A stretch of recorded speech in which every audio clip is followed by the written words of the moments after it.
최근 들어 흥미로운 리서치 결과가 있었습니다. 여러분은 여러분 자신을 누가 가장 많이 알고 있다라고 생각하십니까? 라는 질문이었는데 대부분 부모나 가장 친한 친구일 거라고 생각했지만 실제로 리서치를 통해서 알게 된 사실은 부모님보다 또 가장 친한 친구보다 그 자신을 더 많이 아는 사람이 아는 것이 있었다는 거예요. 그게 바로 이 빅데이터라는 것을 기반으로 하는 일명 인공지능, 어떠한 사람이 어떠한 것을 좋아하는지 그 알고리즘이라는 그 데이터를 통해서 그 사람의 취향이나 그 사람이 선호하는 것을 부모님보다 친한 친구보다 더 잘하는 것이 있다라는 거예요. 물론 이것은 온라인 쇼핑이나 이런 것들을 사업하는 그 기업에서 빅데이터를 이용해서 모든 사람의 개별적으로 취향을 알게 되고 그 사람에게 맞는 제품을 계속 올려주는 거예요. 왜 부모님보다 혹은 친구보다 이와 같은 스마트폰에 있는 그 알고리즘이라는 인공지능이 더 많이 알고 있을까요? 그 이유는 간단합니다. 부모가 아무리 자식에 대해서 잘 알고 있을지라도 현재 시점으로 보면 부모가 모르는 자녀의 고민이나 방향이 있다는 거예요. 오늘 아침에 오기 전에 자녀와 무슨 이야기를 나눴는지 또 어떤 시간이 있었는지 한번 생각해 보면 충분히 이해가 갑니다. 그런데 부모가 그 자녀와 이야기를 나누고 있지 않은 그 시간에도 그 자녀는 무언가 계속해서 주고받는 게 있다는 거예요. 그게 뭡니까? 아까 얘기하는 알고리즘에 의하는 빅데이터, 인공지능과 자꾸 얘기하고 있다는 거예요. 스마트폰을 켜고 SNS나 혹은 인터넷이나 유튜브 방송을 통해서 유튜브 채널을 통해서 계속 자기가 선호하는 것을 보게 되고 그것을 좋아요라는 것을 누르게 되면 이 사람이 무엇을 지금 좋아하고 있는지를 분석해낸다는 거예요. 그러니 부모보다 더 많이 알고 있는 것들이 생기겠죠. 이게 바로 현재 시점에서 그 사람을 얼만큼 누군가가 더 잘 알고 있겠는가라는 거예요. 여러분들은 여러분 자신을 누군가가 더 많이 알고 있다라고 생각이 되어집니까? 성경에 보니까 누가복음 12장 7절에 이런 말씀이 있어요. 너희에게 심지어 머리털까지도 다 세신 바 되었나니 두려워하지 말라. 할렐루야. 예수님이 우리에게 주시는 말씀이죠. 너희에게는 심지어 머리털까지도 다 세신 바 되었나니. 이게 오늘날 얘기하는 빅데이터 혹은 알고리즘을 통해서 현재 시점으로 그 사람을 얼만큼 알고 있는가, 아주 적절한 말씀 가운데 하나가 이 부분이라는. 예수님이, 하나님이 우리를 얼만큼 잘 알고 계시냐면 너희의 머리털까지 안대. 이게 아니라 머리털까지 다 세신 바 되었나니라는 거예요. 센다는 건 뭐예요? 카운트하고 있다는 거예요. 이게 무슨 의미인 줄 아십니까? 과거에 그 사람의 머리털을 알고 있다는 게 아니라 지금도 계속 세고 있다는 거예요. 오늘 아침에 몇 개가 빠졌는지 몇 개가 자랐는지. 참 우리 하나님 할 일 없으셔. 이것은 우리를 알고 있다는 의미는 형식적이거나 혹은 통상적인 알미 아니라 매우 개별적이면서 일반화되지 않는 아주 지극히 현재 진행형이라는 거예요. 아무리 빅데이터라는 알고리즘이 우리를 현재 시점으로 안다고 해서 우리의 머리털까지 세고 있는 것은 없다는 거예요. 그런데 우리 하나님은 너무나도 우리의 머리털까지 지금도 세고 계신다는 거예요. 단순히 머리털만 몇 개 빠졌는지 몇 개가 늘었는지만 이것을 의미하는 것이 아니라 이 말씀에서 우리에게 하시고자 하는 말씀은 현재 내게 무엇이 필요로 하고 내가 어떤 상태인지 누구보다 더 잘 알고 있는 분은 오직 하나님 한 분이시라는 것입니다. 그런데 이 말에는 매우 우리가 그저 그냥 듣기 좋은 말만은 절대 아닐 거라는 것. 남들에게 보여주고 싶은 것만 보여주고 싶은 것이 인간의 심리 아닙니까? 자기 PR 시대라고 해서 단점은 최대한 숨기고 장점만 부각시키는 거예요. 어떤 사람이 어느 회사에 면접하러 가서 자기 PR을 하는데 예, 저는 이런 단점이 있습니다. 예, 저는 이런 단점이 있습니다. 라고 절대 얘기하지 않죠. 장점만 얘기. 나는 이것을 잘하고 저것을 잘하고 이것에 탁월하면 이것을 탁월해.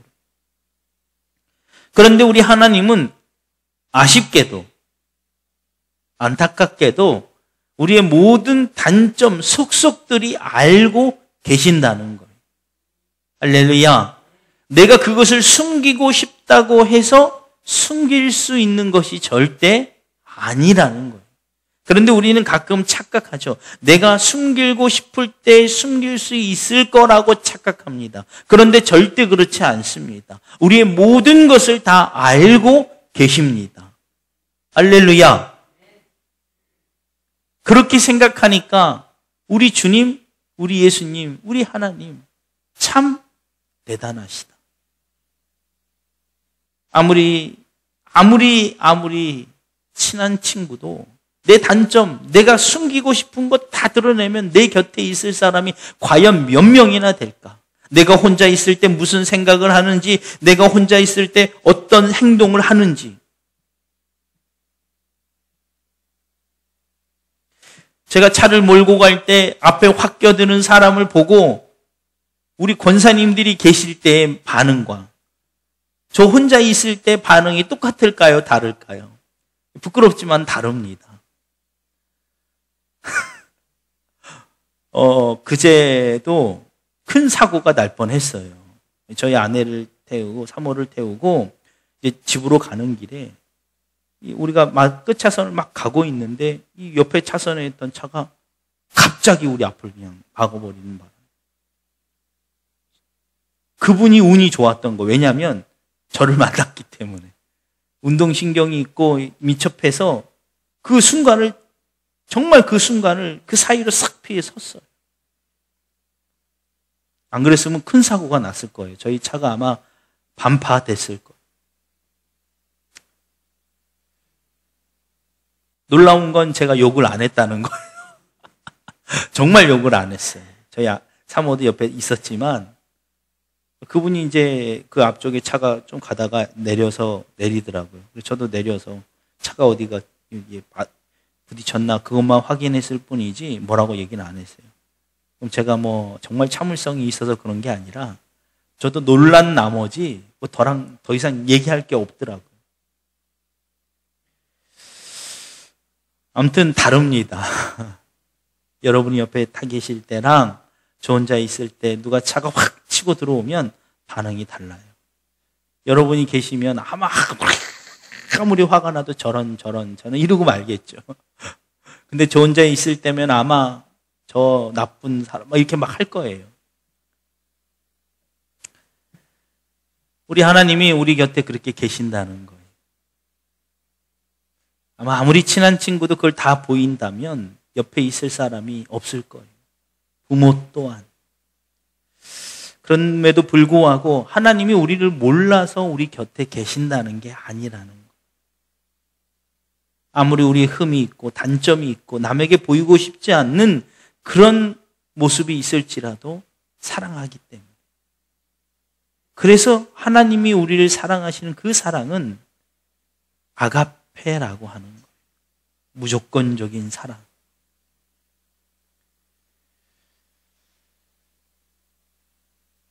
오늘 예수님이 수가성 여인, 일명 사마리아 여인과 대화를 통해서 우리에게 하고 싶은 이야기가 바로 오늘 이 내용과 같다는 의미예요.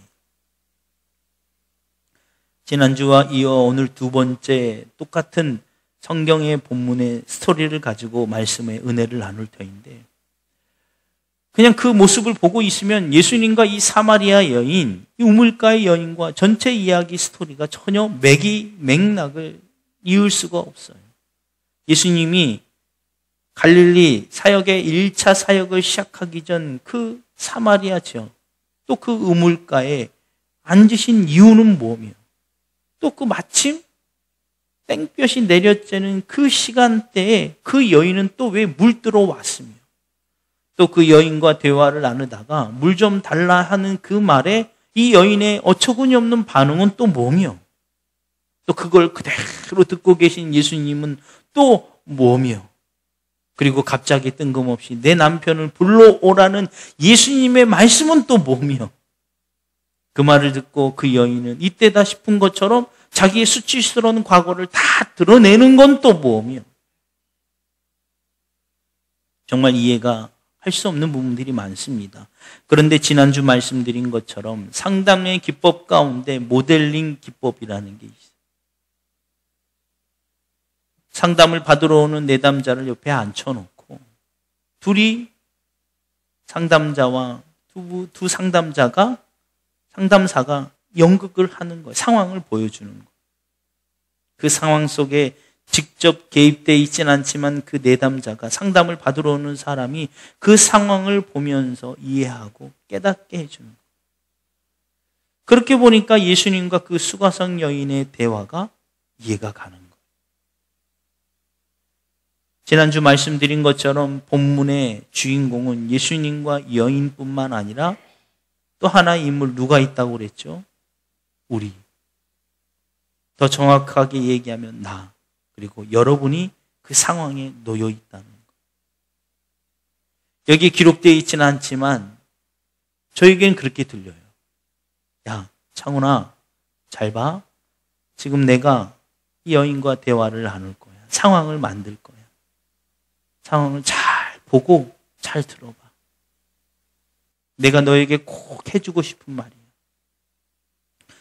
첫 번째는 뭐였습니까? 내가 너를 만나러 왔다라. 내가 너를 만나러 왔다라. 말도 안 되는 지역에, 말도 안 되는 상황에 예수님이 직접 그곳에 오셨다라는 것입니다. 당신 스케줄도 아니고 와야 될 이유도 없지만 왔다는 거예요. 왜요? 사랑하니까. 그리고 오늘 두 번째는 모든 것을 다 알고 계시는 예수님을 말하고자 하는 거예요. 오늘 본문에 보니까 6절에 이렇게 시작합니다. 거기 또 야곱의 우물이 있더라. 예수께서 길을 가시다가 피곤하여 우물 곁에 그대로 앉으시니 때가 6시쯤 되었더라. 기가 막힌 상황이 펼쳐지고 있어요. 장소는 야곱의 우물이며 시간은 6시쯤. 오늘 우리나라의 시간으로 얘기하면 정오예요. 그 당시의 상황을 봤을 때 그 6시쯤, 즉 정오에는 낮에 너무 더워서 사막에 다니지 못할 정도로 뜨거운 햇볕이 내리쬐는 집. 분명하죠? 뭐가 분명합니까? 어느 누구도 만날 수 없는 시간대라는 거. 지나가다가 누구 만나겠지라고 예수님이 거기 계실 수 없는 시간대에 정확하게 그 시간에 그 우물에 그냥 주저앉으셨다라는 거. 있을 수 없는 상황에 놓여 있어요. 만날 수도 없고 어떤 것이 이루어질 수도 없는 그런 정말 불가능한 상황에 놓여 있다라는 거. 그런데 12시 정오쯤 되자 누가 나옵니까? 정말 놀랍게 말도 안 되는 상황 가운데 어느 한 여인이 물동이를 이고 오고 있다는 거예요. 예수님은 이 여인을 만나기 전 이미 다 알고 계셨다라는 거예요. 여러분, 우리가 인생을 살다 보면 이와 같은 말도 안 되는 불가능할 것 같은 그 상황에 놓여 있을 때가 있어요. 그럴 때 우리 흔히 그런 생각을 하죠. 이 마음을 누가 알겠는가? 부모도 모르고 자녀도 모르고 남편도 모르고. 그런데 예수님은 알고 계신다는 거예요. 할렐루야. 예수님이 우리를 향해 그렇게 말씀하시는 거예요. 정말 말도 안 돼. 어느 누구도 그 자리에 없고 만나지도 못할 그 시간에 그 우물 곁에 예수님이 주저앉으시면서 우리에게 하시는 말씀은 그러나 나는 거기에 있어. 왜냐하면 나는 너를 잘 아니까. 내가 남들에게 보여주고 싶지 않는 상황, 내가 남들에게 보여주면 수치스럽다라고 생각하는 상황, 혹은 자랑하고 싶지 않은 그 상황, 아무도 없고 아무도 몰랐으면 하는 그 상황에 예수님은 그곳에 계신다는 거예요. 왜요? 예수님은 우리를 너무나도 잘 알고 계시기 때문에.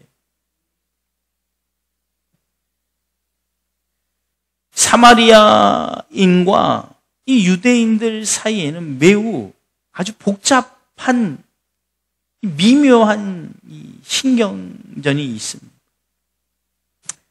북이스라엘이 아시리아에 의해 멸망한 뒤 사마리아 지역에 남아있던 유대인이 있는 지역이 그 사마리아 지역이에요.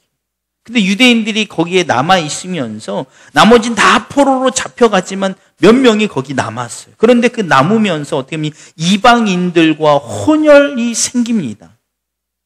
그래서 그 만들어진 마을이 사마리아 지역. 잡혀갔던 유대인들은 나는 우리의 순결을 지켰어. 민족성을 지켰어. 이방인들과 혼잡하지 않았어. 라고 하면서 사마리아 지역에 살고 있는 혼혈 아들을 향해서 계속해서 비방하는 거예요. 너희는 잡종이야. 너희는 불순자야. 그 지역이 사마리아예요.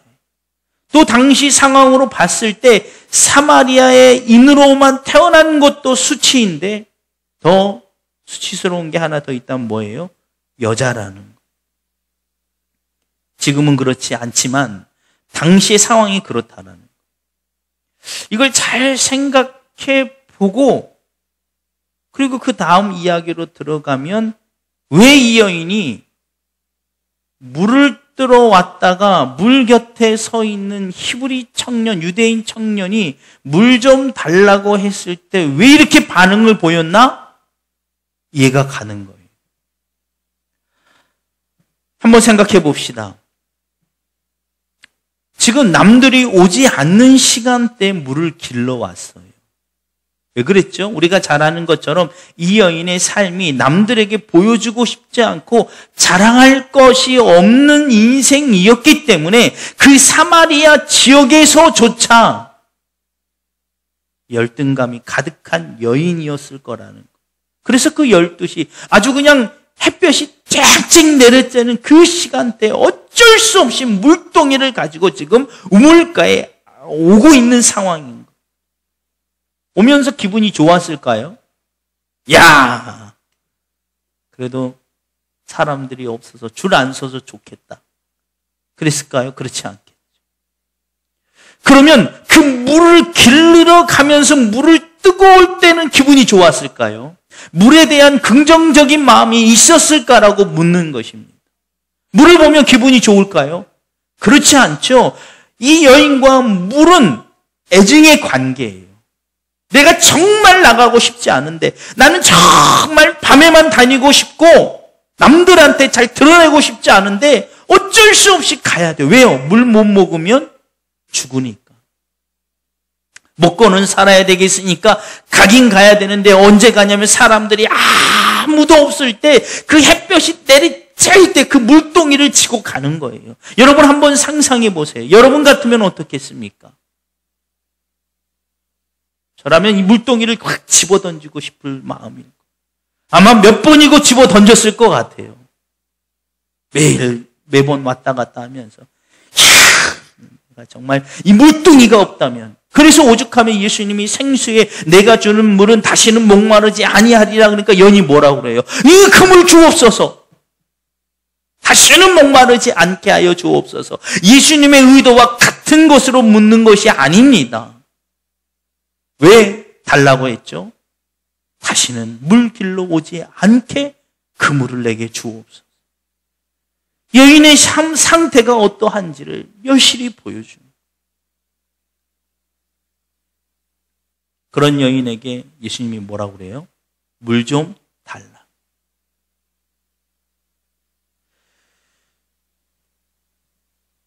이런 상황을 이해하지 못하고 그 여인의 반응을 보면 여인이 좀 이해할 수 없지만 이런 상황 속에서 보니까 오히려 예수님이 더 야속해 보여요. 왜냐하면 예수님은 다 알고 계셨다. 그 여인에게 그 물이 어떤 의미인지 다 알고 계셨다. 그런데 야속하게 예수님은 그 여인을 보자마자 첫 마디가 물 좀 달라는 거예요.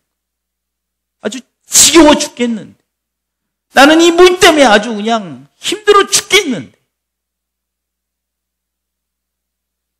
그런데 더군다나 사마리아인으로 여자인 자기에게 그 무시하고 멸시하던 유대인 이 남자가 달라니까 이 여자 여인의 반응이 그러잖아요. 어찌하여 유대인이 남자가 사마리아 여자에게 물을 달라 합니까? 니네는 우리한테 말도 섞지 않잖아. 너무 화가 나고 너무나 자기 신세가 이 부모를 잘못 만났는지 아니면 어떤 일이 있었는지 모르지만 남편이 6명이나 있을 정도의 무엇인 사연이 있었는지 모르지만 어찌됐든 그 여인에게 물을 달라는 그 청년 히브리 남자가 좋게 보일 수가 없었다는 거예요. 그걸 알고 계시는 예수님이 그럼에도 불구하고 그 여인에게 물 좀 달라고 하는 거예요.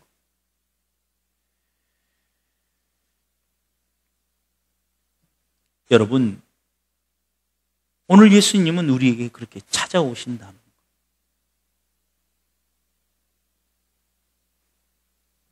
애증적 관계이며 정말 원수 같은 그 무엇인가의 문제, 그게 자녀일 수 있고요. 그게 남편일 수 있습니다. 그게 부모일 수 있고, 그게 사람일 수 있고, 물질일 수 있어. 어떤 이에겐 그게 질병일 수 있고, 어떤 이에겐 사람과의 관계의 상처일 수 있어. 그런데 예수님이 찾아오셔서 그걸 물으시는 거예요. 좀 이렇게 안 물었으면 좋거나 안 물어야 되는데 예수님이 정확하게 그걸 물으시는 거예요.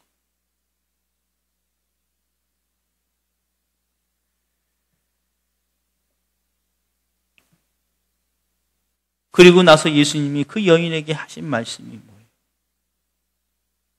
16절에 보니까 이르시되 가서 내 남편을 불러오라. 참 신기하죠? 이 이야기를 그냥 이렇게 문맥상 봤을 때는 이게 이해가 안 갔어요. 예수님이 갑자기 뜬금없이 물 이야기, 생수 이야기, 영생의 생물 이야기 얘기하시다가 갑자기 이르시되 내 남편을 불러오라. 왜 그러셨을까? 근데 이 전체적인 상황을 다시 한번 보니까 그 말씀이 정말 정확한 거예요. 여러분 생각해 보세요. 이 여인이 12시에 아무도 없는 그 시간대 물을 길러 오게 된 배경이 무엇입니까? 사마리아인 때문에 그렇습니까? 여자로 태어난 것 때문에 그렇습니까? 여인은 수백 번 그 물을 길러 오면서 스스로 한탄하며 그랬을 거예요. 이 물이 문제야. 이 물이 우리 집에만 있으면, 혹은 내 상황이 내가 사마리아 여자가 아니었으면, 내가 여자로 태어나지만 않았으면 라고 얘기했을 거예요. 그런데 예수님이 그 여인에게 그런 생각을 알고 계시는 예수님이 말하는 거예요. 이르시되 가서 내 남편을 불러오라. 여러분, 이 여인의 삶의 근본적인 방향이 잘못되었음을 짚어주는 거예요. 여인은 자신의 삶의 그 불만족스러운 삶을 채우기 위해서 남편을 바꿨어요. 이 남자도 만나보고 저 남자도 만나보고 결국 그 5명의 남자가 다 만나봐도 만족감이 없어요. 그리고 마지막 현재 있는 그 남자도 그의 것이 아니라는 것입니다. 뭘 의미합니까? 우리가 이것의 욕구의 불만을, 욕망을 채우기 위해서 물질도 모아보고 사람의 관계도 채워보고 다 해보지만 결국 예수님이 하신 말씀 뭐예요? 그래 네가 그게 전부라고 생각한 것 가져와봐. 그건 있으면 너한테 만족감은 주니? 내 남편이 있으면 넌 만족감을 주었니? 6명을 다 바꿔봤지만 그래도 아니라는 거예요. 그래서 예수님이 뭐란 거예요? 맞다. 내가 지금 5명이 있는 것도 내 남편이 아니지만 지금 현재 네 남편도 내 것이 아니다.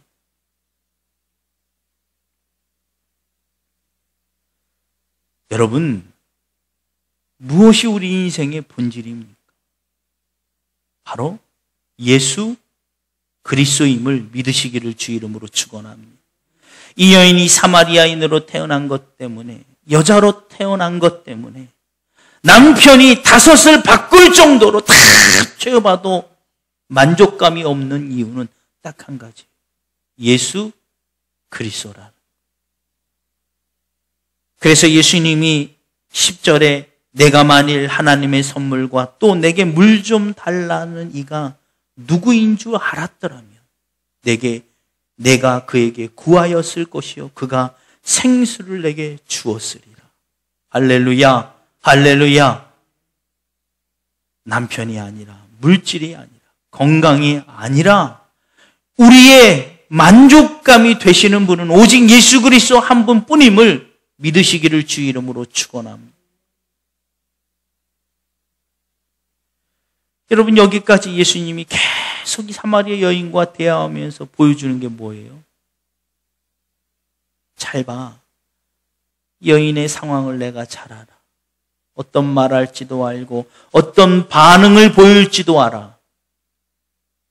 여러분, 상황을 보세요. 이 이야기의 전체 스토리 이야기를 이끌어 가신 분이 누구예요? 예수님이. 여인이 어떤 반응을 보이든지 예수님은 그 모든 반응을 미리 알고 계신 것처럼 그 이야기를 끌고 가시는 거예요. 우리에게 뭘 말씀해 주고 싶습니까?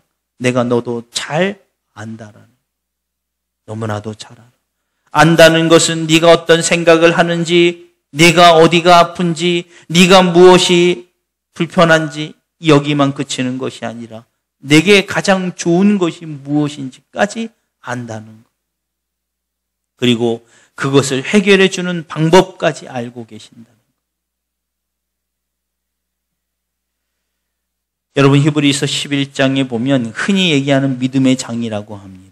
그 믿음의 장 가운데 특히 히브리서 11장 6절에 보면 믿음이 없이는 하나님을 기쁘시게 하지 못하나니 하나님께 나아가는 자는 반드시 그가 계신 것과 또한 그가 자기를 찾아 찾는 자들에게 상을 주신 이심을 알지니다. 할렐루야. 하나님이 믿음이 없이는 하나님의 기쁘시게 못한다. 그러면서 히브리서 11장에는 수많은 예로 들었어요. 믿음 있는 자 예가 들었는데 아벨, 에녹, 노아, 아브라함. 이들의 공통점이 있습니다. 뭔 줄 아십니까? 그냥 하나님을 믿고 따라갔다라는 거. 하나님은 나를 더 잘 아시기 때문에. 그저 하나님께 모든 걸 맡겼다라는 거. 말씀을 마치도록 하겠습니다. 본문의 이야기에서 우리에게 주고자 하시는 메시지는 분명합니다.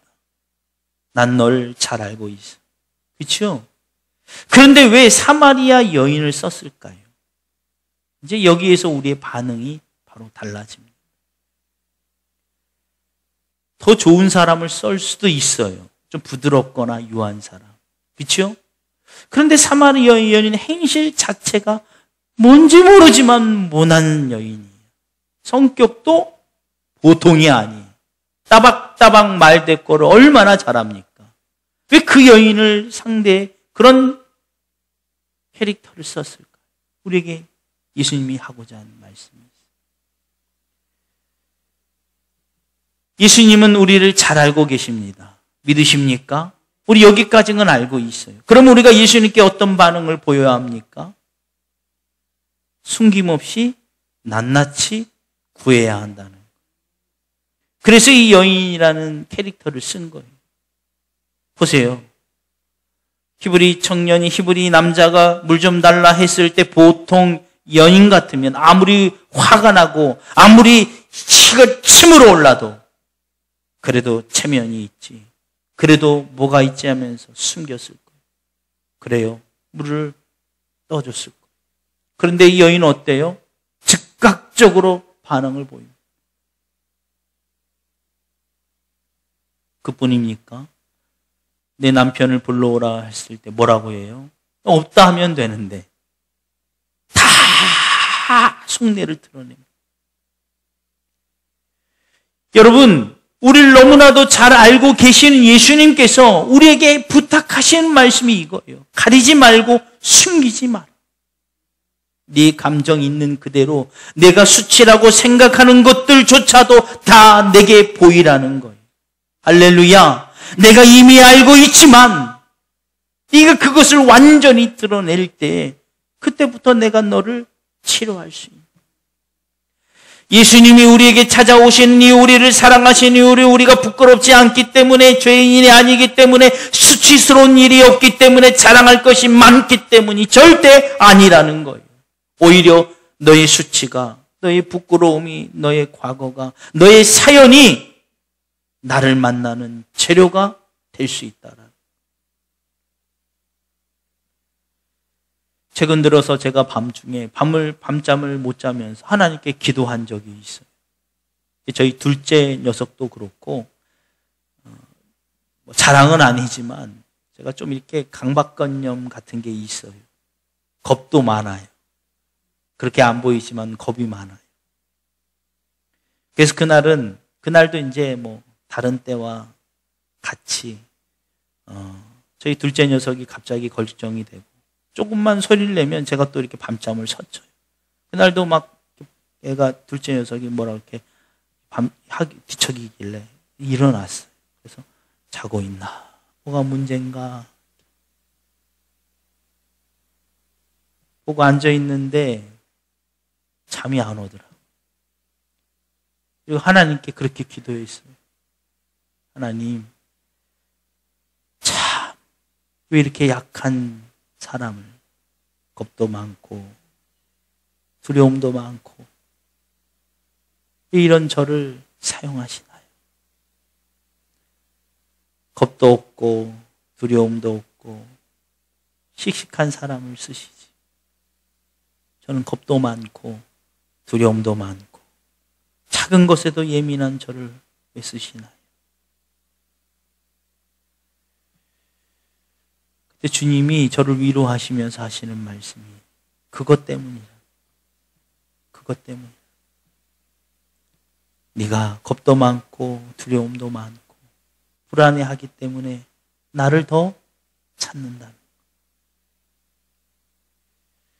마태복음 2장 17절에 보니까 예수께서 들으시고 그들에게 이르시되 건강한 자에게는 의원이 쓸데없고 병든 자에게라 쓸데있느니라. 나는 의인을 부르러 온 것이 아니요 죄인을 부르러 왔노라.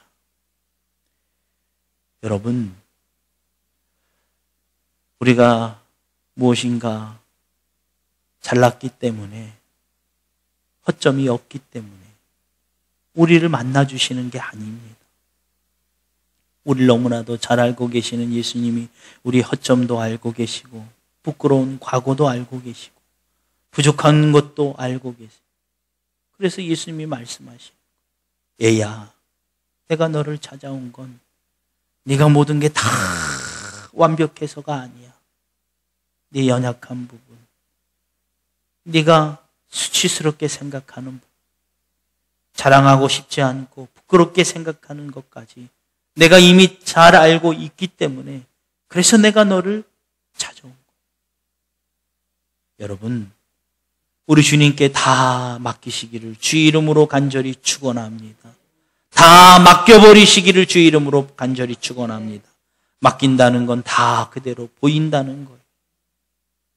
불평하고 불만스럽고 화나고 억장이 무너지는 것까지 가리지 말고 다 하나님께 토해내시기를 주 이름으로 간절히 축원합니다.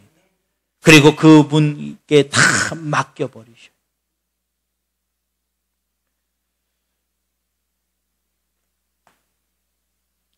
이 시간 우리 그 복음성가에 보면 빛이 없어도 라는 복음성가가 있습니다.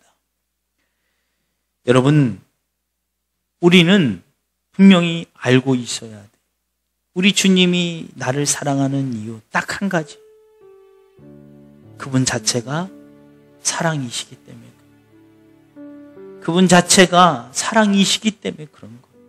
내가 무엇이기 때문에, 내가 누구이기 때문이 절대 아닙니다. 그런 주님을, 그런 주님께 우리가 보답하는 방법은 가리지 않는 거예요. 다 드러내. 그리고 다 드러낸 후에 이렇게 고백하는 거예요. 나는 주님뿐입니다.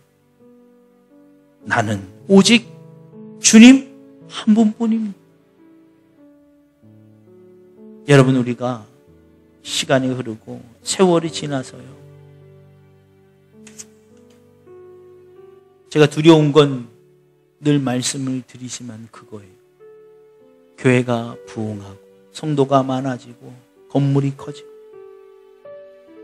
어느 순간 나도 모르게 다 주님뿐입니다 하는 말이 바뀌어서 자꾸 무언가를 모으고 무언가를 욕심내고 무언가를 자꾸 지키려는 마음이 주님보다 커질까? 그래서 주님이 제게 주신 은혜가 있다면 두려움이고 불안함이. 여러분, 우리에겐 오직 해답은 예수님밖에 없습니다. 믿으십니까? 여러분, 이 시간 이 복음성가 한번 하나님께 올려드리신 다음에 통성으로 기도하실 때 정말 주님뿐입니다. 정말 주님뿐입니다. 내 자녀의 문제, 내 남편의 문제, 내 질병의 문제, 내 삶의 모든 문제 다 맡기게 하여 주고, 다 맡기게 하여 주고, 그럴 때만 이 모든 것이 가능해집니다. 여러분, 그 믿음 달라고 기도하시고요. 여러분, 마지막 한 가지 더 놓고 기도해 주세요. 한국교회를 위해서 기도해 주시기 바랍니다. 지금 이 기도할 때 하나님 한국교회를 불쌍히 여겨주시고 무너져가는 이 세대 가운데 다시 세워주옵소서. 목회자들이 일어나게 하여 주시고 믿음의 성도들이 다시 믿음의 영성으로 일어나게 하여 주옵소서. 여러분, 간절히 기도해 주시기 바랍니다.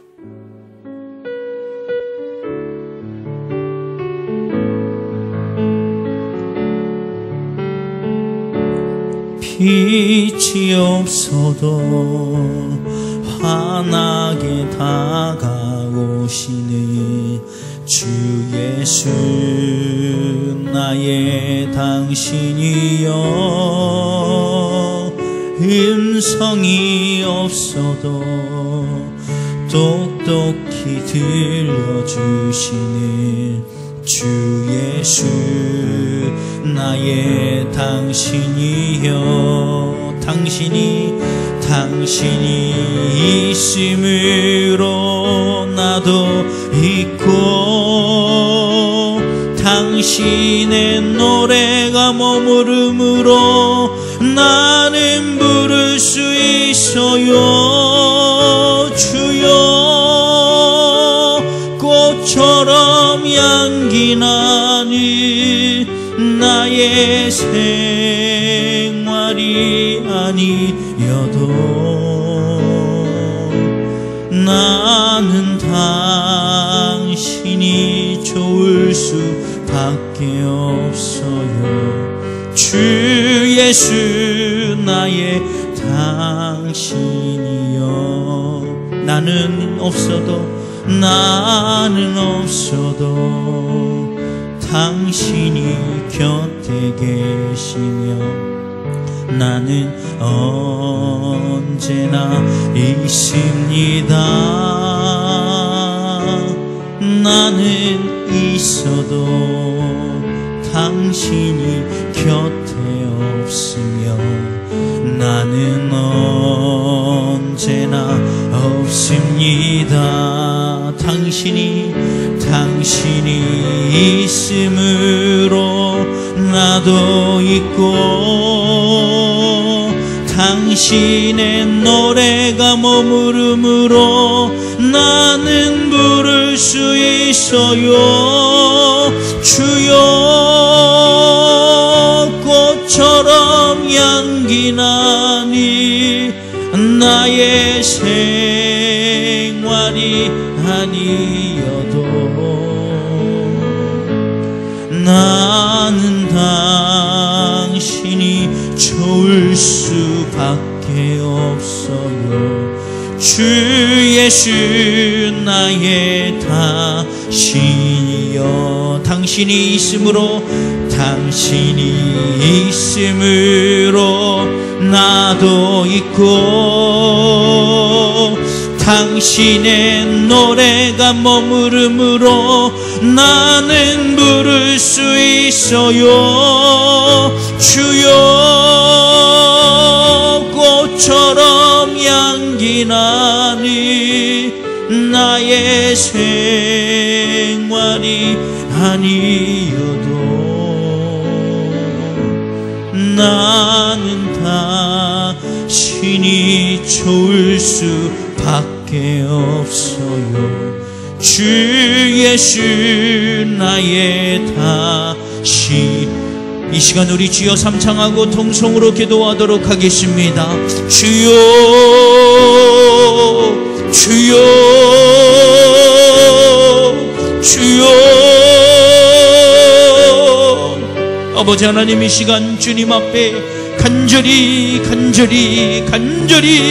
기도하오니 우리의 삶이, 우리의 인생이 너무나도 죄스럽고 수치스러워 드러낼 것 없고 자랑할 것 없지만 하나님, 그저 우리를 사랑하는 것, 그것 하나만으로 우리에게 다가오시며 우리를 모르는 것이 아니라 우리를 너무나도 잘 알고 계시지만, 우리의 모든 것까지 이미 알고 계시지만, 우리의 더러움도 알고 우리의 취약함도 알고 우리의 모든 것을 알고 계시지만, 그래도 다 알고 계시지만 그래도 우리를 사랑하기 때문에, 그저 우리를 사랑하시기 때문에, 그저 우리를 사랑하시기 때문에 십자가를 지시며 모진 고난 속에서도 버리시지 않고, 모진 고난 속에서도 십자가 위에서 우리를 포기하지 아니하시고,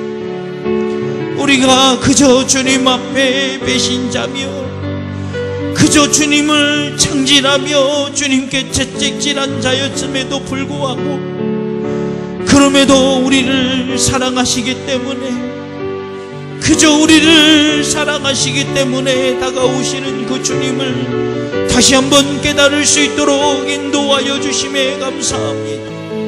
하나님, 이제는 우리가 이미 우리의 것을 알고 계시는 주님 앞에 숨김없이 낱낱이 가린 것 없이 낱낱이 구할 수 있도록 인도하여 주옵소서. 부족함도 수치스러움도 자랑할 수 없는 것도 연약함도 다 주님 앞에 낱낱이 보이게 하여 주옵소서. 하나님, 이 시간 주님 앞에 간절히 기도하오니 하나님, 이 땅에 있는 수많은 영혼들 가운데 아픔으로 인하여, 상처로 인하여, 가정의 삶으로 인하여, 가정의 어려움으로 인하여, 부모로부터, 자녀로부터, 형제로부터, 사회로부터 고난 가운데 있는 수많은 영혼을 불쌍히 여겨 주옵소서. 자랑할 수 없는 그들에게 다가가 주시고 하나님, 그들의 손을 붙잡아 주옵소서. 그래도 잘한다고, 그럼에도 불구하고 사랑한다고, 그럼에도 불구하고 그를 끌어안아 주시옵소서. 하나님, 우리가 그 사명을 감당할 수 있도록 하나님, 우리를 사용하여 주옵소서. 하나님, 이 시대가 아버지 저물어 가고, 하나님, 이 시대에 다시 한번 빛과 소금의 역할을 감당할 수 있도록 인도하여 주옵소서. 그 일을 능히 감당할 만한 믿음의 능력을 허락하여 주시고, 그 일을 함께 감당할 만한 일꾼을 보내어 주옵소서. 함께 그 일을 함께 주님과 함께 울며 함께 웃으며 함께 끌어안으며 함께 손잡아주며 함께 발맞추며 나갈 만한 믿음의 일꾼들을 보내어 주옵소서. 그 사명 온전히 감당하며 그 소명 온전히 감당할 수 있도록 인도하여 주옵소서. 아버지 하나님, 한국교회를 불쌍히 여겨주시고 한국교회가 다시 한번 이번 기회를 통하여 주님 앞에 다시 한번 바로 세워지게 하여 주옵소서. 거짓의 영이 떠나가게 하여 주시고 사악한 영이 떠나가며 불순한 영들이 떠나갈 수 있도록 인도하여 주옵소서. 교회들마다 다시 오직 예수로 오직 예수로 오직 예수로 살게 하여 주옵소서. 오직 예수 그리스도만으로 살게 하여 주옵소서. 하나님, 그 일을 온전히 감당할 수 있도록 주께서 붙잡아 주시옵소서. 모든 영광이 하나님께 있습니다. 모든 능력이 하나님께 있습니다.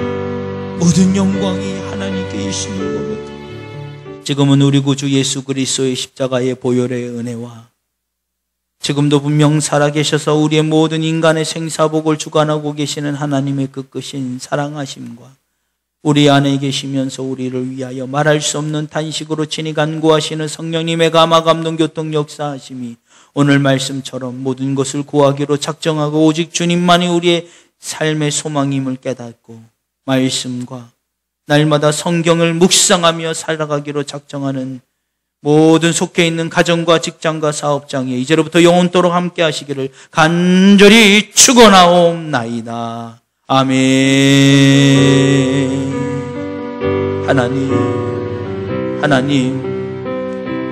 하나님 도와주시옵소서. 하나님 역사 주시옵소서.